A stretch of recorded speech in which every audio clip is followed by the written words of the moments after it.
Club. Welcome to a new Helixes, Felixes. Helixes, whichever way you want to say that. I said it wrong. I'm the worst. Welcome to a new Felix's Helixes. I'm Karen. And I'm Steve. And today we'll be talking about Season 4, Episode 4, From Instinct to Rational Control. This is a Southgate Media podcast. You can find us at southgatemediagroup.com and on Facebook by searching for Southgate Media Group and also Felix's Helixes. Absolutely. So tell us about the episode. All right. From Instinct to Rational Control was written by Alex Levine. Levine. It's yes. All right. I used to say Levine too. And I should be whipped with 50 lashes for this because Mr. Levine is the king of Stargate. I know, right? I put all the Stargates. Yeah. All in capitals. Atlantis, Arc of Truth, Continuum. I mean, he's worked on all of them. Yes, he has. And then, as a side note, Flashpoint. And directed by Peter Stebbings, who is also directing the one, the only Winona Earp. Mm-hmm. Saving Hope, featuring one of our SG-1 cast members. Correct. Rookie Blue. And he has acted on many different productions, including Bates Motel and Crossbones. He is a very handsome man. And multi-talented. Exactly. He's worked on many Canadian productions, television shows. So look him up and see what he's been on. But he's directed a lot of stuff too, including the now running Winona Earp. Yes. Check him out. So let's give our ratings right up front here, shall we? All righty. What did you think of the episode? I enjoyed it. It was pretty fast-paced, and there were a couple things that I was really glad to see, a couple that I didn't like, but overall I enjoyed it. I gave it an 8.5 heads of dyad. Yeah. I like this one. It's an Orphan Black episode. I mean, so, good, but it's not my favorite so far this season, definitely. I mean, it just didn't seem to connect. It didn't hit all cylinders running. But I still give it an 8. 8 too easily broken passwords. Because MK is supposedly this huge, under the radar person. And then Dizzy sits down and cracks her password in like 2 minutes. Yeah. So I thought, no, I don't think that is going to happen. No. I mean, unless Dizzy knew what her password was, it would have just been impossible. Because she would have picked some random string of numbers and changed it like every other day and all kinds of things. Dizzy would have not have. So that was one of the things that kind of struck me as just kind of unbelievable. So. Yeah, that one was a little tough to buy as well. Yeah. As much as she wanted to keep herself hidden, to have a password that could be figured out that easily that's a big hand wave. Right. A huge hand wave. Now, I mean, I'm glad they hand waved it because we got the information. Because, we wouldn't have gone on in the episode if they couldn't have gotten into her computer. No. But to build her up as this really savvy, on the run, no one can find her, she's completely a ghost. And then just to break her code, immediately, it just was not, I just was not buying it at all. Yep. So, and I'm a tech person, so that's probably part of my skepticism. And I'm sure just a normal person watching it wouldn't have thought twice about it. So, right. So, yeah, I was just like, no, that would not happen. Yeah, exactly. So I have my titles, and what I'm doing is because the storylines are so complex, I'm kind of doing a this and that for each storyline. Let's see if that works. Adopting a new bromance, and Neo's got baby fever. I got that. And then let's hope that I sing this right. Can you hear the bombs, Ferdinando? Did I do it right? You did it right. Okay, good. And MK is ultra pissed. Referring to MK Ultra, of course. C-Story is Mothers of the Year and Passing Notes. And then Helena gets the hint as her bonus story because it was just a small little story there at the end. It's very small. Heartbreaking, but Yes. but very small. Small. There was a hint of it in the middle of the episode and then a little bit at the end. So, do you want to talk about that first? Yeah, let's go ahead and Because get it's kind that out of of the way. separate from everything else. It doesn't Everything really else, tie yes. into any of the rest. Donnie sits down and has a chat with Helena. She's putting together a little collage of baby pictures, cuddly baby pictures. Cuddly baby pictures. They're very cuddly. And Donnie, says, keep this away. And she says, I am not in the scrapbook room. Right. Not in the craft room. Right. And he tells her about the hard time they had when she wanted to have a baby. And he's very broken up about it as well, which is heartbreaking for him. And the light finally goes off in her head. And it's why Allison might be upset with her. And it's not that she's upset with her, it's that she's upset with the situation. And Helena's Right. savvy enough to get that. Right. So she understands, it's the baby stuff. Mm-hmm. So, I'm guessing some cleanup was done there and all the scrapbooking was cleaned up. I'm sure it was. Yeah. And not only does she decide she's going to leave the household, she packs up all her belongings and decides to leave. But we find out that her babies were not kept up. Yes. So her babies have died. And that was probably one of the most heartbreaking scenes in a long time for me. Oh, yes, absolutely. Where she buries her babies. So sad. I mean, I was on the verge Yeah. of crying because she buries them. She puts a little cross down and she apologizes to them because she didn't know that she had to keep them cold.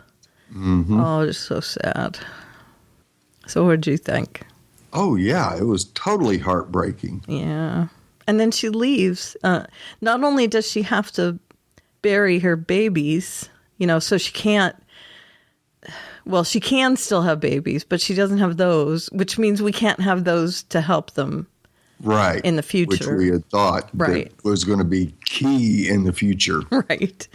But she feels like she has had a hand in killing them. Right. So there's Which is going to be extremely difficult for her to get over. I think so too. But she has to leave the house. She feels like she can't put that on Allison. So where she goes next is up in the air. Yes. I'm guessing we'll find out. Maybe it's Fee's? Maybe. But then there's the whole thing with Fee and his half-sister. So maybe she's not going to... Maybe there's going to be some bouncing where she doesn't feel welcome anywhere this year. It's very possible that will happen. I like your idea of her actually trying Fee's first. Mm-hmm. And hopefully Fee will get her to Mrs. S. Right. Because right now she needs some Mrs. S attention. I think that would be the best thing for her. I think so too. Although Ferdinando is there. Yeah. I say Ferdinando, but I know it's Ferdinand. I'm just making fun. Yes. Yeah. There's inherent dangers in her going to Mrs. S, but it's probably the safest and best place for her as long as Ferdinand stays separate. Right, which... It looks like that's what they're doing, yeah. Right. I don't think Yeah. they'll be teaming up a whole bunch more. Now, it's possible, but... Well, but she said that he would be staying in a certain place and everyone else would be somewhere else. That Right. Ferdinand was at the place with the best kitchen and all that, but Right. she mentioned you will not be with anyone else. This is your place and you're separate from everyone else. Right. Because he wanted it that way at first, at least. So, he doesn't want to know where Kendall is. Right. Because of plausible deniability and all that. But yeah, seeing that he was planning on getting a little beach home on the Riviera so him and Rachel could stay there until things calmed down and they could rise to power again. Yeah, if Rachel is in for that. Rachel's got her own plans. Yeah. I don't know that Rachel's long-term plans coincide with Ferdinand's, but we'll see going further along. Her notes to him are not long. No. So I'm guessing they haven't really coordinated on that front. Right? Yeah. Now, granted, the one that she passed to Charlotte in this episode might have had a little more information in it, but we will never know, and I doubt Fernando will ever. Yeah, it got intercepted. So, yeah. So it was too obvious. Yeah, that was probably one of the dumbest things Rachel's ever done was try to pass a note with Susan being right there. Yeah, that was stupid. She turned around and saw it. Mm-hmm. It was dumb. It was almost like she wanted to get caught. And that could be. Yeah, it could be. It could be that she wanted to get caught. Mm-hmm. Yeah. And I'm pretty sure that Ferdinand was just a convenience for her.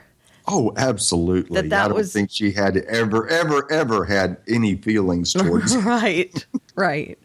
So those notes were, they were to the person that she could get to that had the information she needed. Right. And really, and that could possibly get her out of there. Exactly. Okay, so that was the Helena part, which we went off topic, but we did cover that. Yes. So let's get right into the bromance.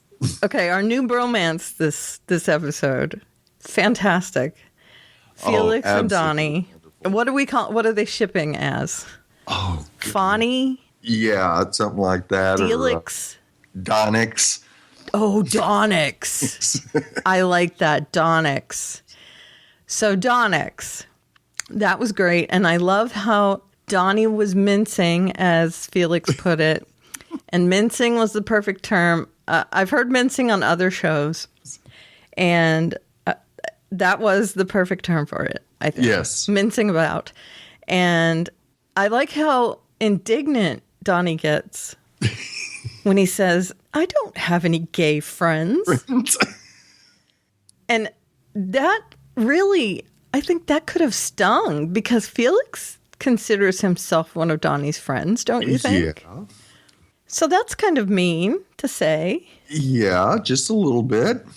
And then to just assume that every single person he comes in contact with and considers himself at least acquaintances with is not gay. Come on. Yeah. Donnie, aren't you more forward-thinking than that? Of course you have some gay friends. Your neighborhood is not exclusive. No. Come on. Not that neighborhood especially. Right. Please, you live on Desperate Housewives Lane. Yeah. So their appointments with those people were priceless. Oh, absolutely was. Who's going to be the father? Me? I am. Yeah. Oh, okay. Well, we'll take a sample from each of you. Right? Which led to probably the best scene in this entire episode. Without a doubt. And one that will probably go down in Orphan Black history. Yes. As one of the best scenes ever. Uncomfortable, but hilarious. Yes. Donnie, who cannot use their pornographic material as it is not geared towards him, has to call his wife. And what does he ask for? What is it that he calls her and asks her? Air Italia. Oh my God. Air Italia. So they've done this before. Apparently. Yeah. Apparently, he likes to be in the pretend Mile High group. Yeah. Now, maybe they role played it, in their bedroom, but. Right. Because Italian? Yeah.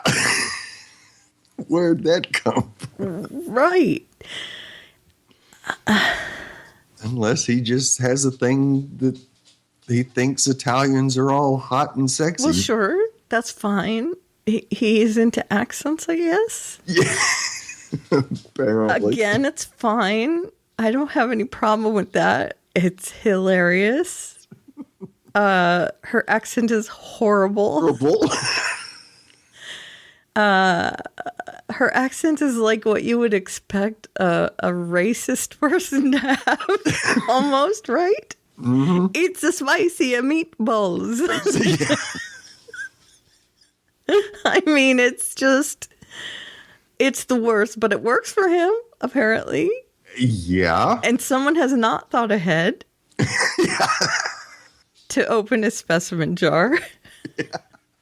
So there's a bit of a scramble there, which I found hilarious as well. Oh, yes. And and the music.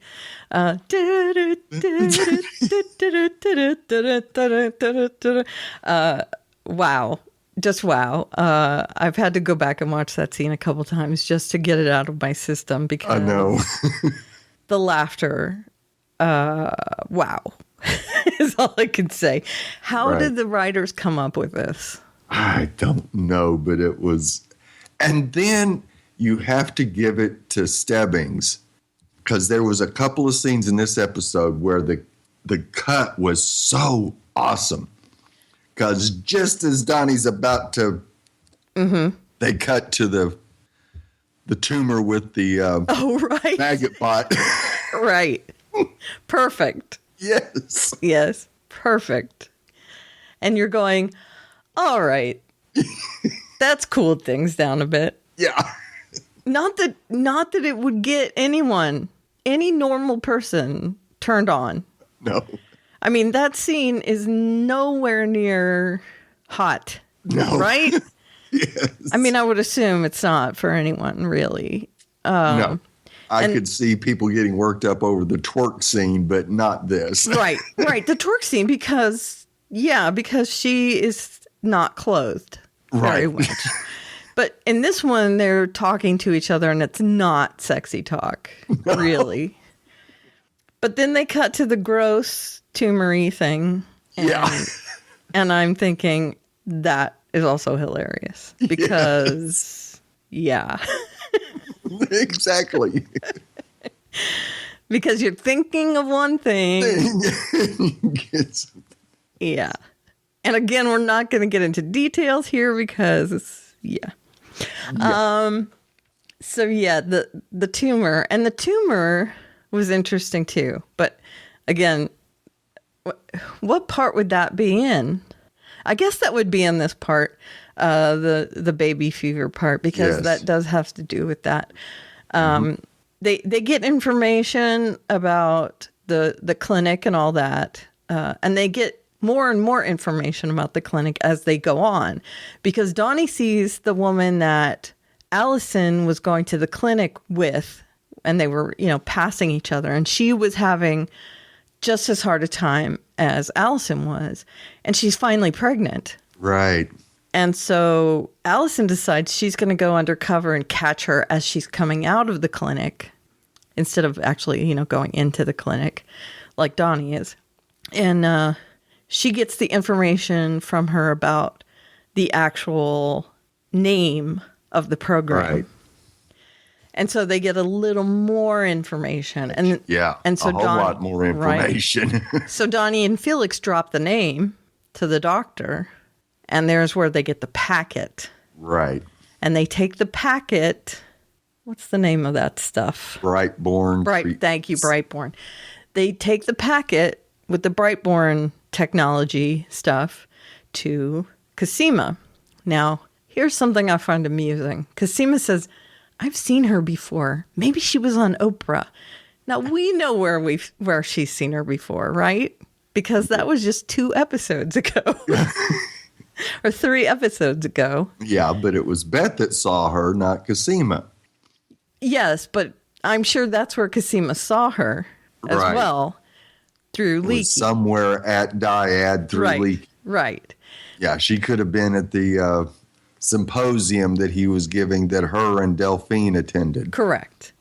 And I'm sure she was. We're just reminded of the fact that she was Leaky's assistant in that episode that we saw. Right, or co-contributor. Yeah. They may have been working on different portions of the overall experiment. Right. And she has just decided to come, to carry on down this line, down the genetic engineering of embryos, I guess, is her field. Now, I think it's great that they don't come out and tell us this is the woman that Leaky was standing with in the premiere this season. Right. But I'm guessing that probably 99% of the audience figured it out, that it was that chick. Oh, yeah. From the first episode this season. Immediately I recognized her, not only because I saw her in the first episode, but because she reminds me of Maze from Lucifer. And she, at the very first, she goes, I'm Evie Cho, CEO and founder. So, right. So, yeah, I immediately when I saw her, I was like, oh, yeah, it's the chick from the first episode. But I think it's funny that Cosima says, I think she was on Oprah. Yeah. And I'm just shaking my head. No, she wasn't on Oprah. And who knows? Maybe she was. Oh, maybe she was. But that's not where Cosima knows her from, most likely. No, not at all. She's seen her around Dyad, most likely. Yep. So that's great. They get a long way in their discovery of things. Yeah, they definitely made a lot of progress as far as moving the maggot bot story right along. They did. And I'm guessing reading the recap on Entertainment Weekly as I do, and I'm not getting paid by them or anything. I'm just saying their recaps are very good. Yes. They come to the conclusion, and I do as well, that the Neolutionists are trying to design perfect babies. Yes. And again, this is what I decided as well, even before I read the recap. So this is what I'm assuming. They're trying to design perfect babies. So it's something that I'm guessing was running in conjunction to the clone thing. The clones were trying to design perfect humans. Now, this is Neolution, not Dyad. Neolutionists trying to design perfect babies coming from, donors that come into the clinic. Yes. Right? That they're changing the DNA of those people. Mm-hmm. Right. And taking it from research from Dyad, I'm guessing. We'll find out more, I'm guessing, but... Yes. Are they taking it from clone DNA? There's a whole lot of speculation going on about exactly where they're getting their... DNA that they're splicing into existing DNA, and whether or not it was possibly something that could have caused both Sarah and Helena not to be ill. Yeah. And it's like, oh. That's interesting. I don't know. Yeah, I don't know either. Or could it be just part of their Leda experiment that's spliced in? Or could it be, who knows? Really, who knows? Could it be data taken from these maggot bots that's spliced in? And we do have to remember that Beth went and killed someone. So did that person have something to do with it? Yeah. Because she was looking into that as well, remember? Mm-hmm. We still don't know who that was.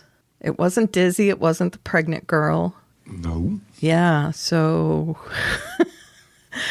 yeah. I'm really intrigued about the baby and maggot storyline. Right. And how freaky would it be to give birth to a baby and they come out with the white Neolution eyes? Right? Exactly. Their DNA was completely changed because of whatever was going on. Right. Yes. I mean, stronger and smarter babies in whose eyes? Exactly. And you go to this program to have your baby stronger and smarter and all this. And they tell you that, and they may give you examples, but then when you have your baby, it may not be what you think at all. Right. And I wonder how far they've gone. How many babies have actually come out of this program? And are we going to see any products of this program? Yeah. So that's very interesting. Very interesting. Because the only women we've seen so far, the 2 women we've seen who are part of the program, are still pregnant. Well, Trina did not look pregnant. Trina. Yeah, the Neolution girl that met with Beth that also thought Allison was Beth. So she's already given birth. She's given birth. Okay. And said she was a carrier. Okay. And you go, Yeah. What exactly does that mean? Okay. So maybe they'll track her baby down and see what's happening or whatever happened and there. That also could be the person that Dizzy says he has involved with this. Correct. Trina could be his sister or some family member. Right. Yeah, because they both frequent that bar. Uh-huh. There's just so many permutations of this right now. I know. It could go any of 1 million different ways. Right. And now this ties back to MK being ultra pissed. And we not only have MK or Vera as a new clone this season, but we meet her friend, Nikki. Now, Nikki, I'm guessing, was also a nickname because her designation had an NK in it, so Nikki. Mm-hmm. And she was MK Mika. But her real name was Vera, so I don't know what Nikki's real name was. But Nikki was part of apparently this purge that Ferdinand was hired for. Yes, Helsinki. Right. Topside hired him as a hitman. Yep. To take out... Clean up the mess. Right. Take out the clones that were problematic for Topside. And that meant Nikki, MK, along with others. Yes. I'm guessing. Yes, several others, because 22 people died. Right. Now, some of those were innocents. As MK says her family, Nikki's family, died. Right. So MK is not over this by a long shot. No. And apparently this has been her motivation all this time. Yes. That she was working with Beth in order to get information to track down whatever happened in Helsinki. Yes. And who was responsible for it. Right. At least that was MK's motivation. I don't think it was Beth. Beth was working on something else. Yeah, Beth was just starting to learn about clones. I mean. And I think MK was working with Beth and furthering Beth's investigation to see if she could get information about Helsinki. Right. So she was helping Beth, but in the meantime, if that help led to her get more information, then good. Yeah. And she's doing the same here. She's helping Sarah because it also leads to more information about Ferdinand. And it did. It led to... And we also learned that Dr. Boyles is dead. Yes. That was interesting as well, I thought. Yeah, but we kind of got the hint from it from Susan when she made the comment about Charlotte's unfortunate caretakers or something like that. Right. the unfortunate fate of Charlotte's caretakers. Yeah, they were careless, I guess. I'm guessing that happened in the breakout of the Castor clones, maybe? Probably. Do you think? Yeah. Or thereabouts, maybe. Because that was part of the same facility that Charlotte was kept at. That maybe Charlotte escaped that. Right. Through what's her name? I'm sorry. Susan. Yes, Susan. Thank you. I block her out because I don't like her at all. Right. I thought I didn't like Rachel, but now I get it. Yeah. Oh, yeah. Big time. Right. Okay, so MK is finding out all this information. She gets to Marion, and she's muttering and talking to Nikki, who is projected onto the back wall. Talking to Nikki, pulling pictures over into this timeline, and she finally gets to Ferdinand. And she's tracing Sarah's footsteps and gets to where Ferdinand's being held. This is finally her destination. Yes, her Moby Dick. Right. Ferdinand is the one. And she texts him as Sarah. Yes. And this is what's important. And I think it's very telling. First of all, how do they still have access to Beth's apartment? Have they purchased it? No, it was... Art told them that Paul had paid rent for a year. Okay. So they just still have access to it because Paul paid rent for a year. Right. Okay. It's still in Paul's name for the rest of the year. Okay. So they just have a key, and since it's paid up, they just have a place. Yeah. All right. That's convenient. So, Very.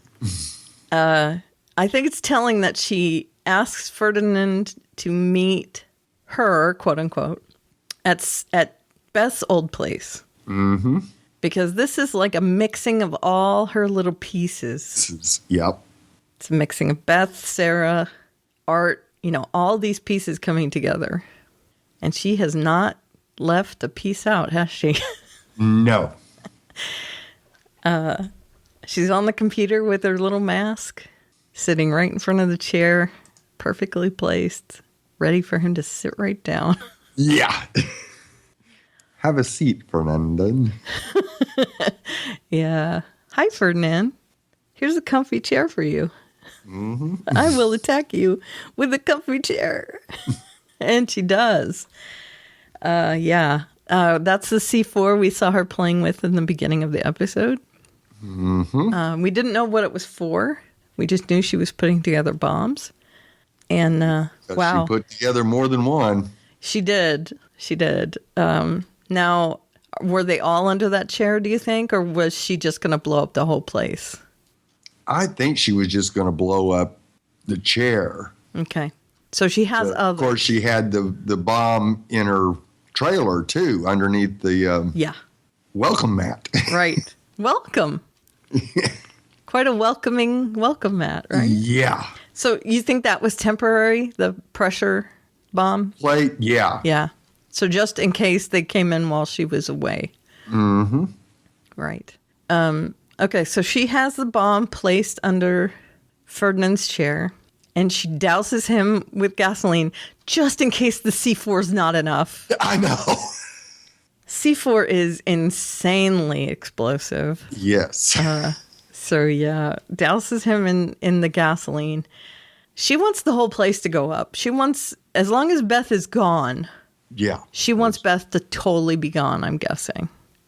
I mean, that shows something into her psyche. Oh, yeah. She wants to cover up any evidence whatsoever. Right. Right. She does not want to have anybody possibly even thinking that it's her. Right. Yeah, it's just, she is a piece of work. Yes, I mean, she is. I thought of her as a sympathetic character on the run until this episode. Yeah, and it changed quickly. Yeah, and I still think that she is sympathetic to a point. Right. But now I think she's obsessed with this way beyond the point of just sympathetic. Right. And she doesn't care who gets hurt. No, not at all. Anyone else in that building could be killed. She doesn't care that Ferdinand could help with other issues. She doesn't care. No. She's got to get her revenge. I mean, I don't know if she even cared that Beth killed herself. Yeah, right. Exactly. I think she that saw shows it in this. as an opportunity when Sarah shows up and assumes her best identification that I've got another one. Right. Exactly right. And she's been watching Sarah ever since. Mm-hmm. Yeah, we definitely see that there was another side to her, that there was a user inside this. There wasn't a helper. There was a user. She wasn't part of the club. No. And I mean, we knew she wasn't part of the club because she wasn't allowing herself to become part of the club. But it wasn't that. It was that she just didn't want to be. Right. And we see that now. So she's out in the wind again. Yes. She's gone. She has all this money. Yeah. And Ferdinand has none. So Ferdinand is also gone. He's probably going to show back up. I would definitely assume that he will return. Right. Now, MK, on the other hand, she might not, but I'm guessing we haven't seen the back of her since Ferdinand's still alive. Right. So we'll see where that goes, right? Yes, because we know Ferdinand well enough to know that he is not going to let this go. No, he missed one. Not only did he miss one, cannot let that get out. She got the best of him. Yeah. She took all his money. He is not going to be happy with that. He's probably been saving that money for a long time. Yes.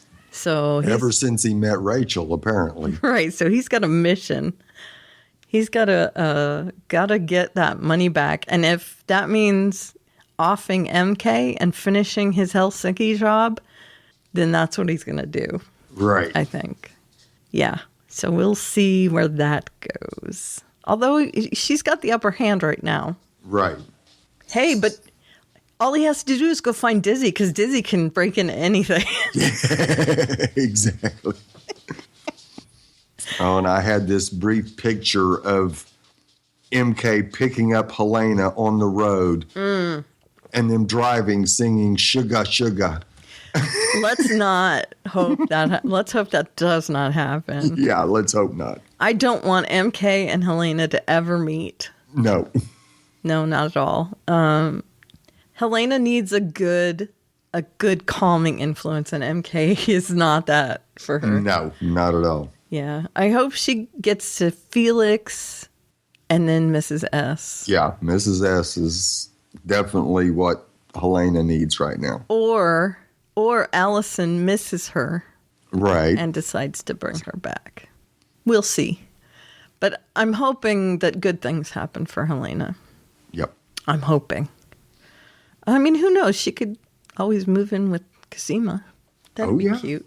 Oh, yeah. I would love to see her in the rabbit hole. Yeah, exactly. With Cosima and Scott. We haven't seen a lot of interaction between those two. And I think they're very cute together. Because Cosima's so laid back.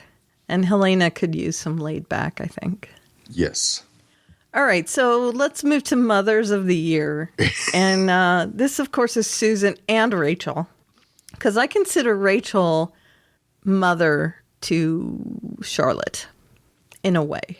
Yeah, if we believe what Susan has told her. Right.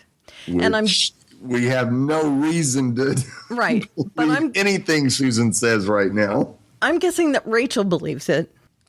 I think so, too. So that would mean that Rachel might consider herself Charlotte's mother in a way. Mm-hmm. And Susan gives her the decision to make on whether to continue with therapy, with gene therapy. Yes. So they're discussing Charlotte and how her symptoms started showing 3 months ago. Mm-hmm. And, of course, they're pestering her. How are you doing? Why do you keep asking me that? Mm-hmm. Well, because you're coughing all the time and there's blood coming out, dummy. Why wouldn't they be asking you how you're feeling? Exactly. Is she dumb? She's definitely not Kira. Exactly. Yeah, I was going to say, she doesn't seem to have the perception that Kira does. No, not at all. So smart cookie Rachel is looking through things on the wall. Ira, yeah, is helping and stating the obvious, and Rachel's getting very ticked off at him. But just because Ira said it, that when they did the therapy on Jennifer Fitzsimmons, it accelerated the disease. Mm-hmm.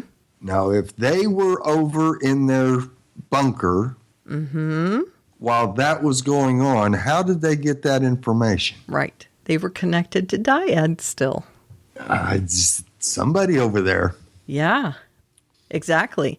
Which means that also that the other Professor Duncan could have known about it as well. Mm-hmm. So, I mean, there are many tendrils that snaked through Dyad. Many. Mm-hmm.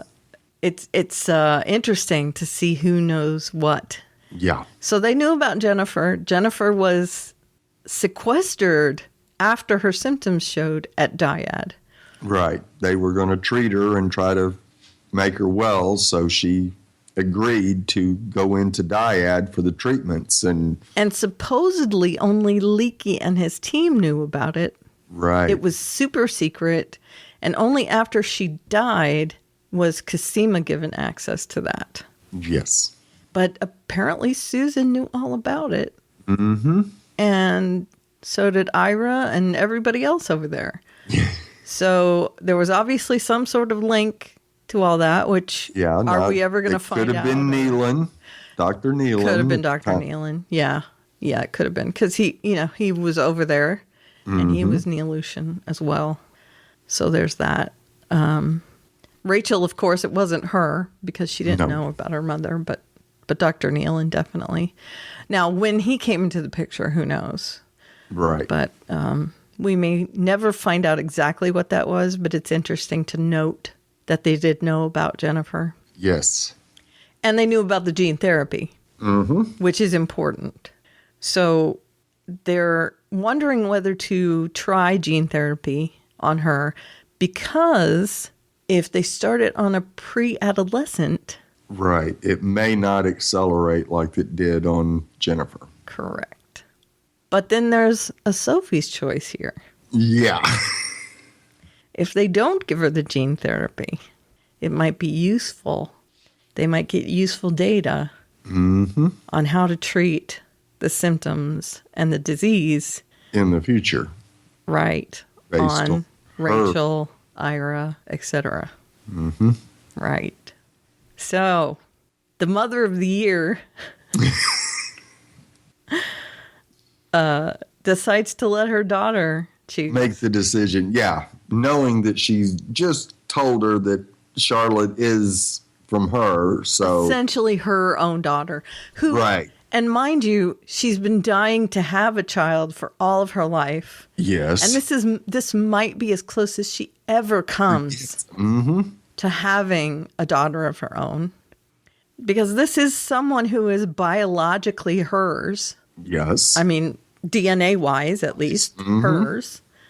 So she says, okay, we can either try to save her life or we can let her die. You make the decision. Letting her die benefits you. Trying to save her life benefits her. Yeah. Because if we try and save her life, it won't make any difference to you because she's prepubescent. Right. Yeah. So make the decision. I'm not going to make it for you. I'm your mom. I love you, except I don't. Yeah. Yeah, and it's just the most unfeeling discussion I have ever watched. Oh, yeah, between a mother and a daughter. Yeah. Those just don't happen. Right. And I think it's funny. It's the mother it's the week of Mother's Day too.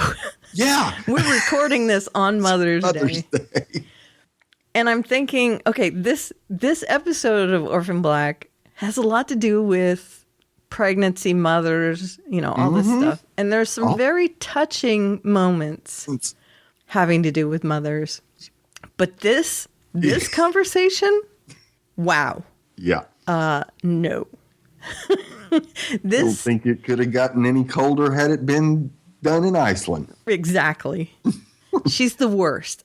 I see how Rachel got the way she was. Her father definitely did not have a huge hand in raising her. No. Susan is terrible.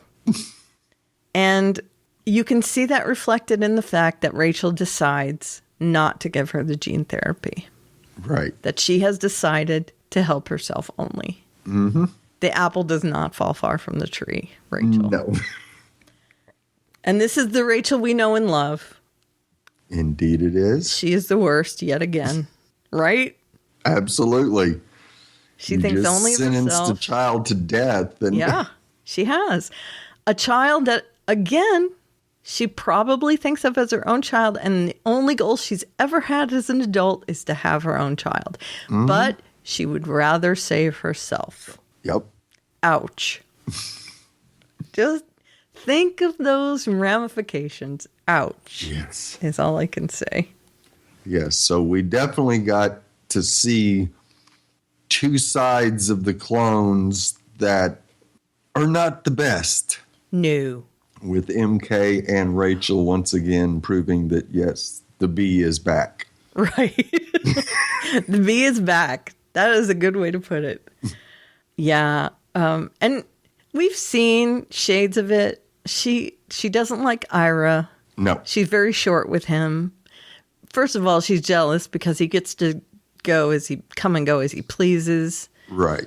And he got to be raised by Susan. Correct. Which I can't imagine how bad Rachel would be now if she would have been raised by Susan. Right. That's not a plus in my book. No. Right. But she's jealous. Yes. Because it's her mother, and she feels like that's something she deserved, to be raised by her mother and father. And that was taken from her. Yes. I wish that she had been raised by her father, to be honest, because he seemed like a decent fellow. Yes. But apparently he would rather take his own life than be with his daughter. Yeah. So again, that kind of shows you something, right? Yeah, that's speaks volumes to the personality of one Rachel Duncan. Right. Exactly. Yeah, so I'm at a loss when it comes to Rachel and Susan. I really am. Yeah, I keep wanting to believe that there's another plan in her head that's going to disprove all this, but I'm sure not counting on it. No, I'm not either. I think that at some point they're going to get found out and Charlotte will get pulled out of that situation. Mm-hmm. But right now I'm just going to wait and see where that goes because I have no idea where that's headed. Yeah. I sometimes I can see a little bit in the future. I can't see in the future of that storyline at all. Yeah. And that's a good thing. Right. I don't know where they're going with that storyline, and that's a good thing. No, I can't see a very far way down any of these storylines. No. And I like that. Yes. I don't like predictability. So, very cool. Very cool. And the note, of course, she passes right in front of Susan and gets caught.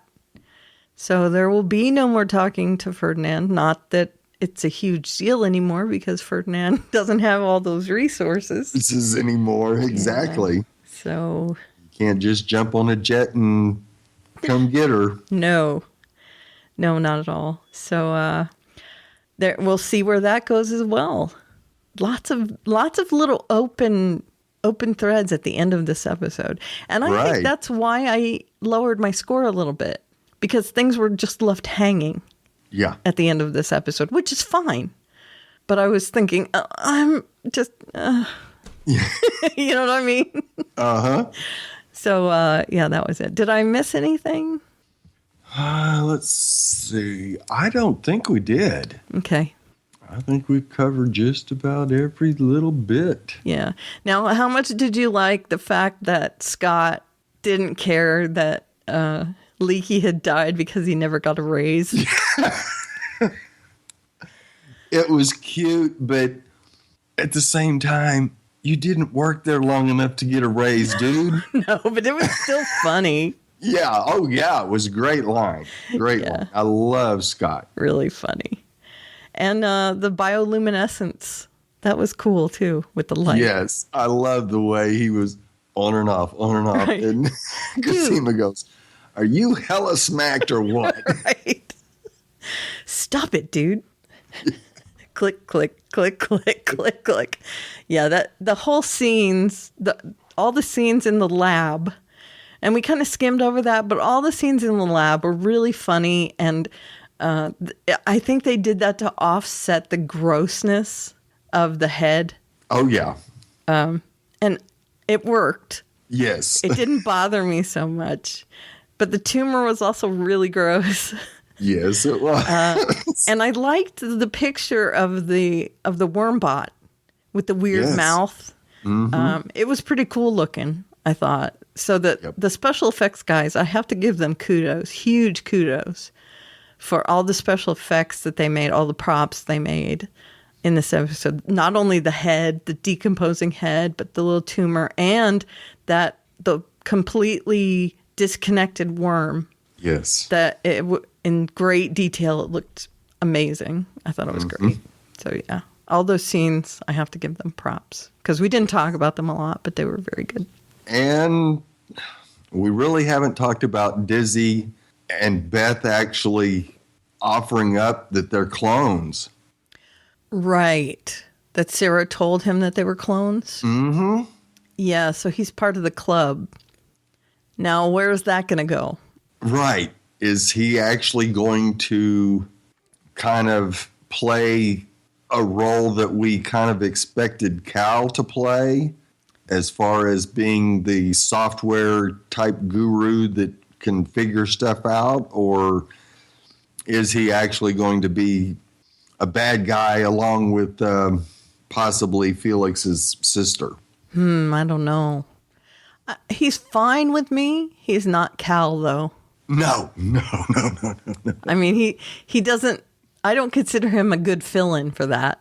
No. But the fact that he's connected to Neolutionists. Somehow. Yeah, I can see where they would take someone from who's already inside that world. Right. And bring him in. So he does know they're clones now. There's no getting around it. I mean, he had to find out. He's seen 3 or 4 of them already. So what else can you do but tell him? Right. Yeah, we're not twins or triplets or quadruplets. We're clones. So yeah. I mean, it was past the point of believability for him. Right. So there was really no choice. Now, what he's going to do with that information, we're going to have to find out. And who he's connected to. Right. That's going to be an issue. We don't know where his loyalties lie. Right. So that is definitely, I'm worried. Yes. Concerned. Concerned. Yes, concerned. Because we don't know where his loyalties lie. And Sarah didn't know where his loyalties lied before she... No. Yeah. And she still took that leap. Right. So she seems to be even a little more careless than she's ever been. Yeah. But I do have to say, like I just said, it was kind of past that point because he had seen so many of them already. Very true. Yeah, it was a little too late. And who knew that Ferdinand and Rachel were foodies? Right? Frittatas. And only a fluffy frittata would she abide. Would she abide? Frittatas. Yeah, that was very good. And seeing him as Azrael this week on Gotham and then as Ferdinand on Orphan Black this week. What a range this guy has. Yes. He's so good. So good.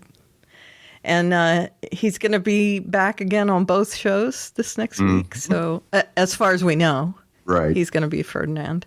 I know he's going to be Azrael this week. So Yes. as long as he's back as Ferdinand, he'll be back this week. So yeah, great. So worth my 8, I think. It's worth your 8.5. Mm-hmm. So we didn't have feedback. Yeah. Mother's Day. Yeah, that could be it. That could be it. But can you tell them how they can get us feedback? All right. Our feedback deadline is Sunday at 6 p.m. Eastern. And there are several ways you can get a hold of us. One being facebook.com/Felix's Helixes. Or you can typey out an email and send it to felixshelixes@gmail.com. No apostrophes, no spaces. That's right. And you can also tweet at us at Felix's Helixes on the Twitter machine. And I want to say I thoroughly enjoyed tweeting with everybody Thursday night. Yay. It was a lot of fun. We had a lot of great interaction. Wonderful. And you can get a hold of Aliveria. Aleveria. Or me at Sawyer Steve. And there is a link to my blog in my bio on Twitter, and you can find all my links there. I've been posting a lot about my reading on my blog. Mm-hmm. So in case you are a fan of books, you can see that there. And also I have been posting about my characters in WoW, not exactly my playing, but my characters. Like my bank and what my characters are dressed like. Nice. Yeah, because we're at the point where we're waiting on a new expansion of the game, so I'm doing a lot. Right, and the movie as well. I can't wait for the movie. It looks so good. Mm-hmm. Are you going to go see it? Oh, of course. Oh, okay. A lot of people who don't play are going to go see it, I think. Yes. So, yeah. I can't wait. I really can't. I'm just about to read Durotan, which is the book that leads into the movie. So if you're interested in seeing the movie, even if you don't play the game, the book is called Durotan, Durotan, Durotan, and it's by Christy Golden. And she has written a lot of science fiction novels, not just Warcraft, Star Wars, Star Trek, other like Babylon 5, a bunch of TV property, science fiction books, as well as original science fiction. Christy Golden. So look it up, Durotan, and I would highly recommend it. She's written a lot of really great books and some of the best Warcraft books ever. So if you're planning on seeing the movie, you should read the lead into it as well. There you go. So I'm glad you said something about it because I wanted to give her a plug. She's awesome. Follow her on Twitter too. She's a great follow. Christy Golden on Twitter. It's really easy. All right. So let me give you the preview for next week. All right. It's called Human Raw Material. I'm guessing that we might be talking about DNA next week. Yeah. It sure sounds like it with a title like that. It sure does. And that's season 4, episode 5. It's going to air next Thursday, May 12th at 10 p.m. Eastern. And your time, 9 p.m. Fake time. Yeah, fake time.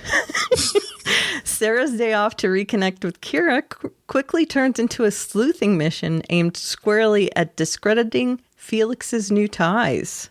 Yeah. Cosima steps up with Donnie to further investigate the Neolutionist Fertility Research Center, while Donnie bumps into an all-too-familiar face. Cosima makes a shocking discovery that leads her into a dangerous encounter. Ruh-roh. Donnie bumps into an all-too-familiar face. Who could that be? Raul? Yeah. Or is it the the guy that got them in contact with the family. Right, yeah. The guy who got them. Allison's old boyfriend. Right. Could That be him. I could see, yeah. Yeah, could be him. Could be one of the cops. As long as it's not Angie, I'd be okay. Yeah. Yeah. We'll see. I think it might be Allison's ex. Yeah. The guy that got them into the drug business. Mm-hmm. We'll find out. Yeah, because that could lead to something bad for Donnie. Oh, yeah. They got into a very messy encounter last season. Yeah. Just a little. So it sounds good. Some Kira. Mm-hmm. And looks like she's going to be investigating Felix's new half-sister. Yeah. Interesting. To say the least. Should be. Wait. I can't wait. Me either. And it sounds like there's going to be some Susan and Rachel, too, because of the human raw material thing. Very possible. Ugh. Yeah. Gross. More grossness. Grossness in every episode. Okay, so that's it for this week. And we will be back next week after we see this amazing episode. I'm looking forward to it. I'm sure you're looking forward to it. Yes. Absolutely. And I look forward to talking with you, Steve, and with everyone out there. We'll see you next time. Good night, Clone Club.